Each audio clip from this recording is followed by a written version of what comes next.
Hi, everyone. It is Thursday, November 3rd, 11 a.m. here, Pacific time. Truly, and I talk about this all the time. I say this as a prelude to every 30 minutes with Spyglass Lending. I say it's a special episode, special guest, but I really mean it this time. No offense to anybody else who's been on here, but this is my wife. Please welcome to the show, health and wellness strategist. She has her own company, Syrup Coaching.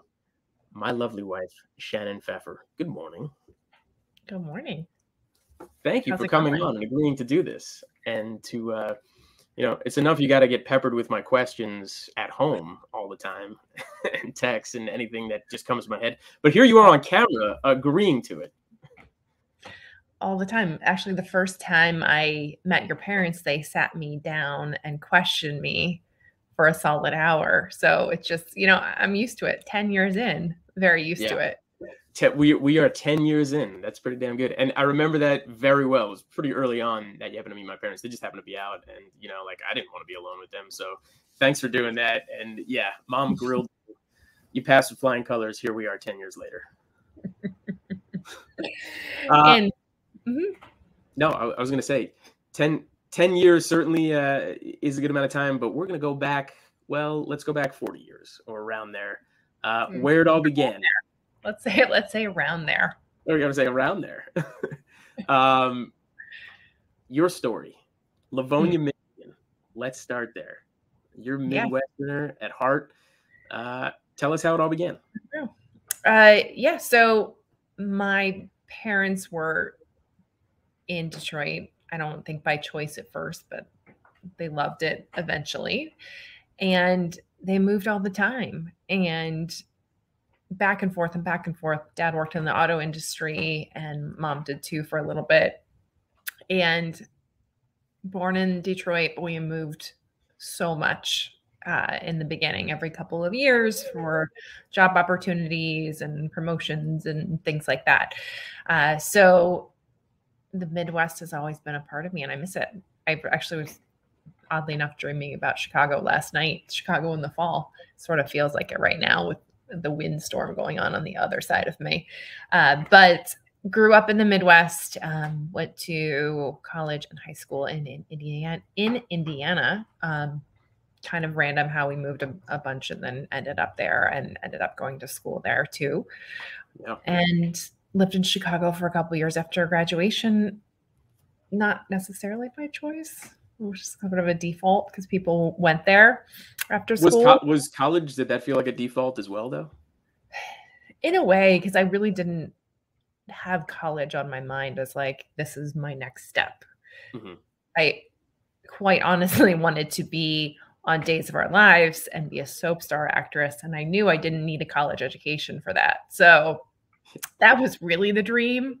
Yeah. But I also didn't want to be a struggling actor and like the thought of like rooming with like 6 people and waitressing and all that, like that wasn't for me. It's for a lot of people and they do that dream that way. But I couldn't wrap my head around that. But, we live pretty close to the Days of Our Lives set. It's not too late. It's never too late for that, by the way. Something tells me you dream about it more than you might let on.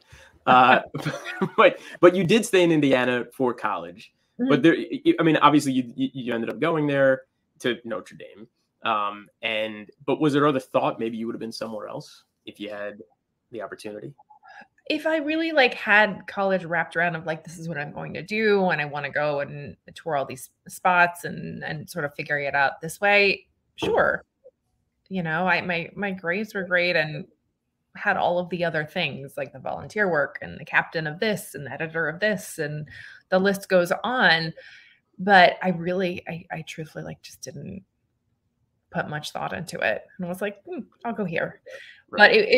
But I think it's also important, like if you were looking at colleges or if you're taking your kids to look at colleges, like what really fits them. Because I walked into a situation where I'd never been to a Catholic school or even a private school. And it was so different. Everyone had Dave Matthews Band posters and they all wore like white collared shirts and pearls. And I listened to Wu-Tang like I didn't know where I fit in there. Yeah. It seemed like everyone sort of like grew up with like white picket fences, and not that I didn't. They were all quite sheltered, and that rocked my world of like, what am I doing here? So I knew that in order to like sort of like make it through that, I needed to do something for me. So I went to NYU in my summers and took all of my college electives there. And that was just amazing to live in New York City and realize like, oh, like at the time in college, like doing yoga or Pilates was strange, especially in Indiana. They were like, what? And I remember going out to dinner with my parents and telling them like, I actually feel like I fit in here in New York because what I'm doing is not even weird. It's totally normal. So And this was your idea, right? I mean, to start going to New York during the summers was definitely your idea. Yeah. I did some acting stuff. And I really enjoyed it. But again, there was just like this, like kill yourself till you make it mentality. And at the time I just wasn't ready for that. So my parents gave me a suggestion of like going into PR, because when I like something, I really like it and like to talk about it and convince people to like come on board. So like, I like to think that that's how you feel about me, and you talk about me and convince people to come on board. Like, no, you're really gonna like my husband. I swear, I promise, he's a good guy. Hey, I booked some guests for this podcast. You really have, by the way. You've been tremendous. I think you're responsible for a good 50% of this season. So thank you. We do. It's a good podcast. So living in New York, like the long and short of it is my parents met on a blind date, and at the time my mom was going to move to New York, and she wanted to be a model and she wanted to get discovered and do that. And my dad was going to move to LA and like live this like totally different life than when he grew up in. And they met each other. And they both were like, let's throw our plans out the window and be together. But they always talked so highly of both those cities. So it was like, oh, like New York is amazing. But what about LA? Like there were always like two places in my head of like, definitely not Midwest, though I love it and have so many dear friends there. But I just knew that I needed to go, and I didn't know where that was. But the sort of like the stagnation I felt in college of like this, and even when I first lived in Chicago, of like, this is what your life could be like. At 24, you are going to get a dog, and it's probably going to be a golden retriever. Right. And you're going to buy your first apartment, and you're going to get engaged, and then you're going to get married, and then you're going to get a house in the suburbs. And like that path of life just didn't seem right for me. And that's what I had to come around to too, of like, you know what, like my friends are taking this path, and that's their story, but like this isn't mine. So I had to figure out what I wanted to do, and that was moving to LA after about 5 years in Chicago, New York. But what were you doing in Chicago? I mean, we got to hit that point, right? I mean, how you ended up I mean, you were in the middle, like amazing. You did this incredible, these excursions 4 years in a row in New York City, but still found your way back to the Midwest. And still, that great Midwestern city of Chicago for 5 years. What were you doing there? I mean, to fund any of these dreams, you need a job. So, I remember very distinctly going with my mom to Chicago and interviewing for these roles, and it being like really crappy weather. Like it's crappy weather in LA today. It's just wind. I don't know if you could see me on here. I keep trying to move because the wind is blowing all these trees. Anyway, so I remember going to Chicago with my mom, had all these like interviews with these top tier PR agencies, and like, prepping ahead, like I'm going to nail this. I want to work for this company because of this. There's a big company called Edelman, and they're still one of the top. And I dreamt to work there. Yeah. Go in this intern interview, and they're asking me about like my dream kitchen and countertops and all this, because the client was like Korean, the kitchen tabletops. Yeah. And I remember being like, I don't know, like I don't even want a house. Like I that's not even on my radar. I'm like, you didn't want to go to college. You didn't want the picket fence and the golden retriever, though you had two growing up. But what wasn't on your radar? I mean, what were you really thinking about at that time? You're still dreaming of being an actor on days, or maybe something? No, at that point I was like, okay, like I guess I get this next step in life of like I have to get a job. Yeah. Yeah. And like my friends are doing it. This is what we do. But it still wasn't like I can do what I'd like to do in Right. life. Like it was like I have to get a job and work in an office. Check. Right. So eventually I started working at Reuter Finn and Ogilvy, and I worked at both of those respective companies for a long time and met incredible people to teach me all the things like Excel. I never used Excel. It's a great day in all of our lives when we learn how to use Excel. Pretty much all Microsoft Office. If you can just pick a software, great day. Yeah, right. So that and a little bit at Reuter Finn, but really I got into it at Ogilvy of working on consumer brands and food. And we had the luxury of so many food corporations and manufacturers and brands are headquartered in Chicago. It just happens to fall that way, that consumer packaged good category is just huge. Mm-hmm. And I got to work for some of the biggest brands in the world, and I won't name names here because I do want to tell this really important story, which was sort of like the crux of me doing anything that I'm doing in my life now. Yeah. But I worked for this massive global company, and I got to go to their headquarters and actually learn how to make product. And it was just teaspoon of sugar and one after the other until I got to 23 teaspoons of sugar. And this is a product that is marketed as breakfast food and marketed as healthy for kids. Not even as like, oh, it's better for you, or like, this is a good alternative. It's like, this is healthy for you. And I about like lost my mind. And so it was only then until it all clicked for me of like asking all the right questions of like, oh, this isn't really strawberries in here. This is figs that you injected with strawberry flavoring, or, oh, you've taken out 25% of the sugar of the real sugar and you filled it with the fake stuff. And there's even more of the fake stuff in it to get it to taste like the real thing. So that totally changed everything for me, because quite honestly, before that, I was still living the college life of like eating a bag of chocolate chips in one sitting, or like some like Stouffer's frozen like stir fry rice. Like that's a meal, that's healthy. Right. And it just like clicked for me right there of like, how do I get into much more of this space where I can actually help people with this instead of just letting everybody succumb to all the marketing speak that's around them. That's like misleading, very misleading. Right. Which unfortunately you were a part of. I mean, you were in that orbit, right? I mean, for years later too. Yeah. Yeah. And for some time after that, I mean, and you know, obviously you made your way out to Los Angeles, of course. How'd that happen? When was that? I moved in, you know what? I don't even remember the year anymore. 2008, 2009, around there. And I was stuck in the snow in Chicago in front of my apartment. I was like, if I have an SUV and I'm stuck in the snow, like, what am I doing here?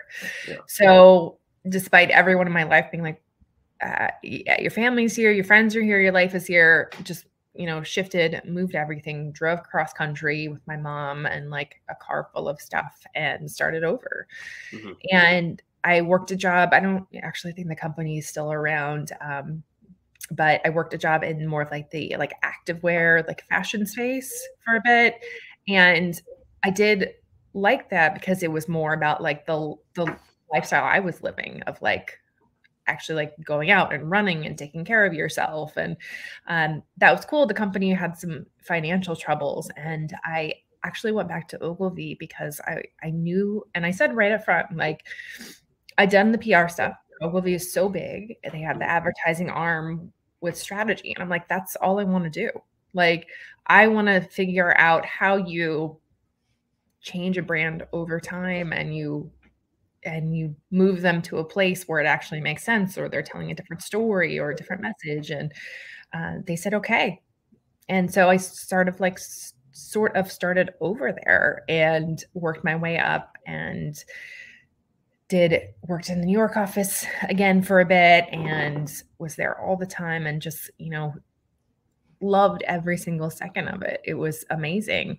And then I had an opportunity to move to another agency to focus on the food and specifically kids' food. And that was great too. But that I had these moments of, oh my gosh, why are they making this? Because they can? Like, should they? I mean, they have the dollars to do it. So I guess why not? But like, do people need this? So in advertising, you shift jobs a lot and you get these like different perspectives of everything. And every single time I went to take another job, I always considered leaving the business every time. And this is and this is, around the time we started dating. And I remember, that really coming through, especially in the early part of us dating. Just that notion of like, should I? And you kept like kind of taking job after job for a little while. Like, okay, well, you're already in it, but you did seem to want to leave. Yeah. I mean, well, we live in LA, one of the most expensive cities in the world to live in, especially now. Right. And so the security of the amazing paycheck and benefits and the ability to travel all the time, it's hard to bring you back to that Midwestern mindset a little bit, right? That was how we like the thought process growing up. But the beauty of LA, don't need it's a gold rush. You figure out your own dreams here. So yeah, exactly. I think I always held on to that idea, but I was always like slightly miserable on the back burner. And every time I left, it was always to leave for a very specific reason, to become a dietitian and to become what I call, the industry calls like a media RT, of like going on TV and actually educating people about, a certain topic health wise. Like I always knew I could do something like that. And I always wanted to do something like that because of like, and it's not like working in food marketing is working in the tobacco industry. It's very far from that. But there are things like there are legal things you have to put on packaging, and you just have to follow like the minimum legal things. And so like, that's where it gets me of like, oh gosh, I just wish I wish I could tell people. And they all do, right? All these large corporations just follow the minimum, right? I mean, nobody's above and beyond to be like, guess what? You're like, this is worse for you than you even think. Yeah. And I would do focus groups and moderate these focus groups. And it'd be like choice A or B, and they're both bad. But this one got people to think like, oh, I actually want to share that with my friends. So we're going to put that on there. And I'm like, yeah. So anyway, always had the dream of doing this, but then our life got busy. One child, 2 twins, 2 kittens, a pandemic, a move from one side of Los Angeles, or one very distinct type of living, right, in the Hollywood border, out to the Valley. The Valley. Yeah. Do you remember that day I told you the Valley was cool? I distinctly remember, because prior to that, I had not heard a peep out of you about that, or myself, by the way. And I think it was you, and I credit you, of course, convincing me that, the Valley is very cool. That is where we belong. And if you are starting to grow a family and have children, it seems to be a lot more appealing. Glad we made the move. Are you? Yeah. I mean, weird first 2 years, of course, but no doubt. I feel like, but here you are now out of the advertising and PR industry. You were able to escape, and you have started Syrup Coaching. I have, and it's something I've been technically coaching for years, not charging people for many of those years. Well, you've been coaching me a long time, and I feel like I've been charged. I have. But, I just always knew that what I was put on this planet to do is to boss Aaron Pfeffer around. That's right. And Aaron Pfeffer likes when you do. So it's working well.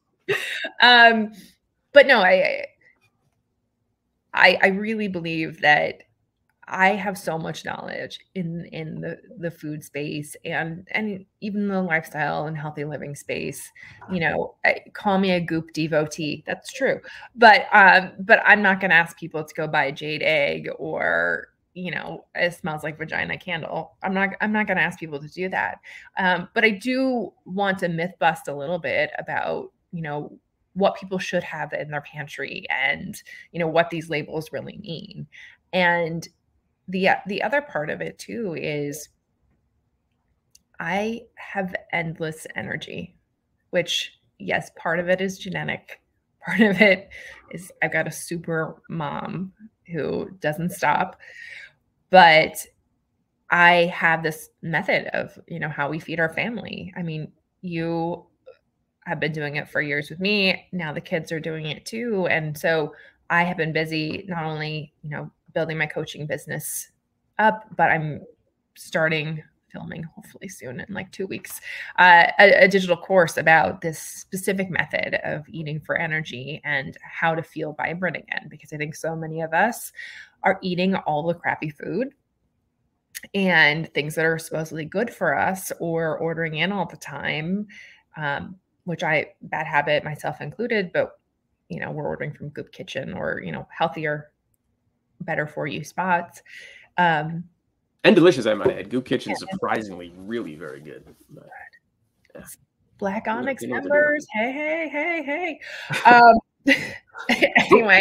But, you know, I want to say when you first told me that moniker, when you told me that, I was like, I loved it. I was drawn in immediately, the notion of eating for energy, you know, because one part it like derives this idea of just, well, of course, alliteration always sounds good to anybody's ear, but just this notion of like, yeah, you know, I mean, part of it does feel like, because the consumption, so many of us are on the go, or so many of us just kind of do that.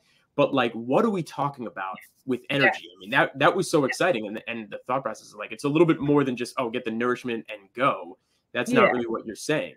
No, because people can buy that, you know, and I think that there are a couple of things that like immediately change the game.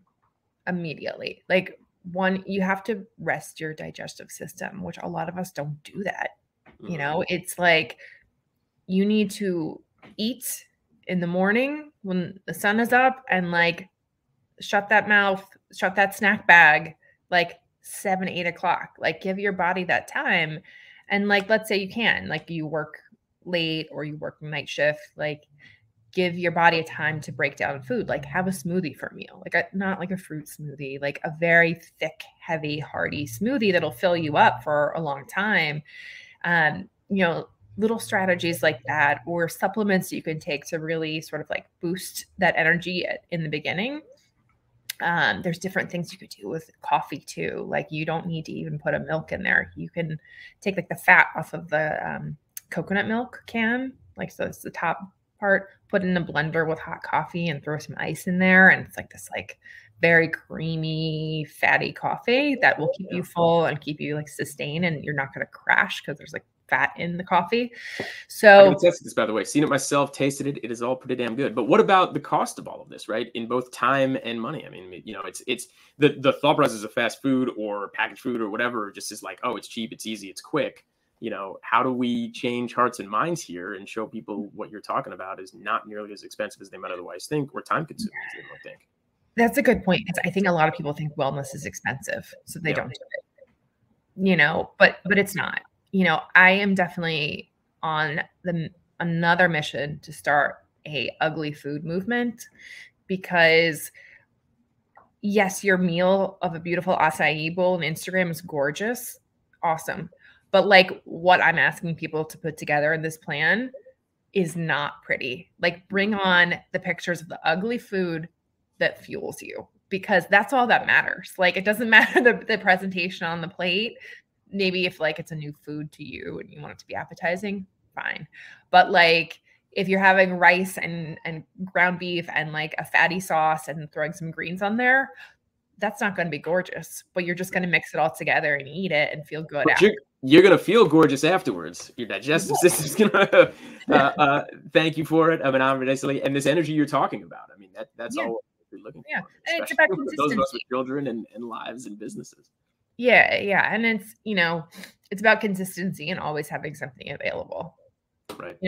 Those are the two simple things. Like if you can just like never miss twice and just like no excuses, have like 4 things in your fridge at all times, like someone in your family can like sort of like make a combination from, like, you're golden. That's all you need. Yeah, and you're putting this all in a really concise roadmap for anybody to truly understand. I mean, and obviously I'm your husband, so I'm going to back you to the ends of the earth here with it. But I am the first to say, like, you've really been changing our lives and our habits and how we're handling it. I mean, you're talking to somebody who has just about the worst digestive system on the planet. And thanks to you, I'm feeling a hell of a lot better, these past couple of years since we've transitioned into, your way of doing this. Like, I thank you. My body thanks you. My stomach certainly thanks you. So. Yeah. Hey, I mean, we were at our son's Halloween preschool, and I'll say right now, because it was the best compliment ever. Like, someone told me I look 27, and I'm not 27. We'll go with that.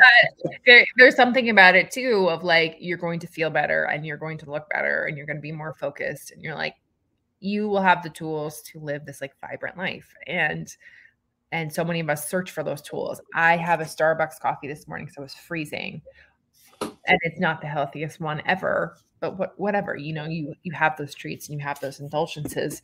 But it seems like we're allowed to do that because the rest of the time, eating for energy and doing it correctly, you can have those indulgences, right? Yeah. Yeah. And it's not like a daily thing. I think people get in the habit of like, I'm going to go to Starbucks every day at 3 and have this like pumpkin spice latte and all the foam and all the things to power me through. Yeah. And like, that's not the solution. That's a great short-term solution if you have to make it through like 1 day, 2 days, but like, that's not long-term, but people are living the short-term in the long-term.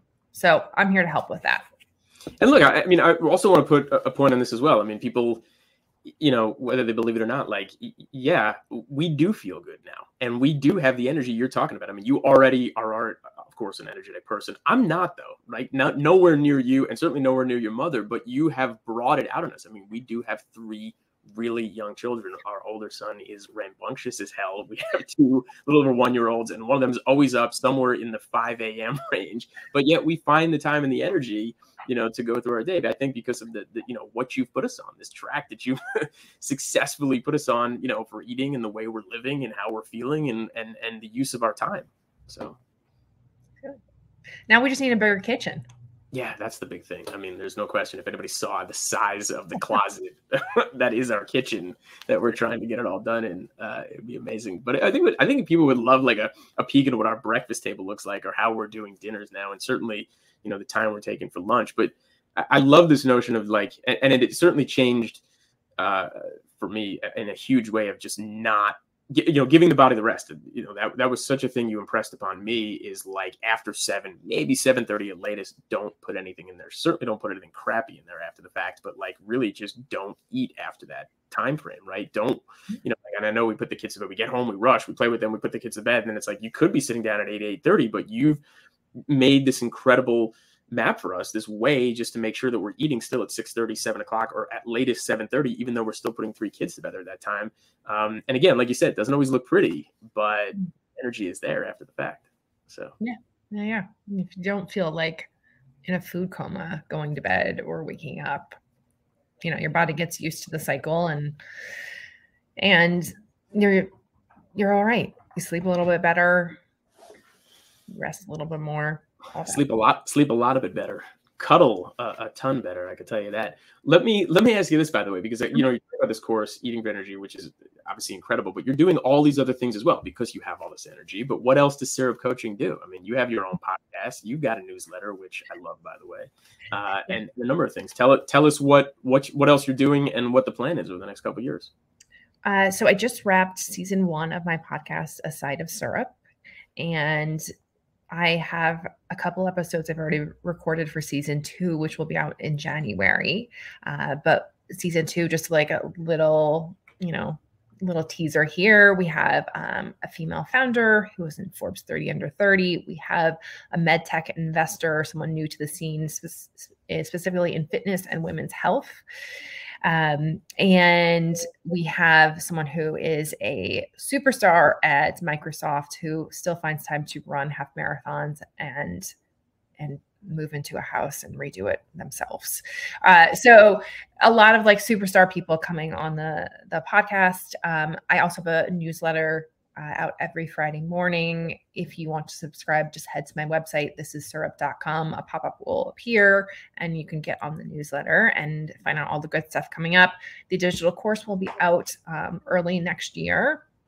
So stay tuned for a lot more around that. And then I still coach one-on-one clients too. So anyone sort of looking to meet like very specific health and wellness goals, we tackle like one thing at a time so it's not overwhelming. I do pantry makeovers, which is one of like my most fun things, like going in people's house, like pulling out things and like let's actually read the ingredient labels, see what's in here, see how it can just like move you from maybe a pita chip to a veggie chip, just like nothing, like I'm not taking away your chips right now, but like, and the good kind of veggie chips too, right? Because there's a lot of the crap that's out there that isn't right, and what is. And then I'm also starting to work with corporations in the HR departments of, you have these top tier employees, but they are approaching burnout. And that's such a thing, especially in the workplace now of, how do I work with these individual employees who are marked as top tier talent to help them stay and help these companies retain these employees and sort of help them get their energy back and sort of their mojo back in the workplace. Is that all? Did we touch every tentacle of syrup coaching? I think so for right now, but this is, pretty damn awesome, baby. So 30 minutes is up. We have touched on zero of real estate, but that's okay because you told us your journey, your story, and exactly what you're doing. And it was amazing. And I'm going to say something that I have never said to any other guest that's been on the show. I love you. I love you too. Let's talk again when we have a bigger kitchen and we'll give everybody a tour. We're definitely going to do this. Thank you, Shannon Pfeffer, CEO, founder, health and wellness strategist, syrup coaching. Thank you so much. I love you, baby. I'll see you later. Bye-bye. Bye-bye. Thanks for having me on. Bye.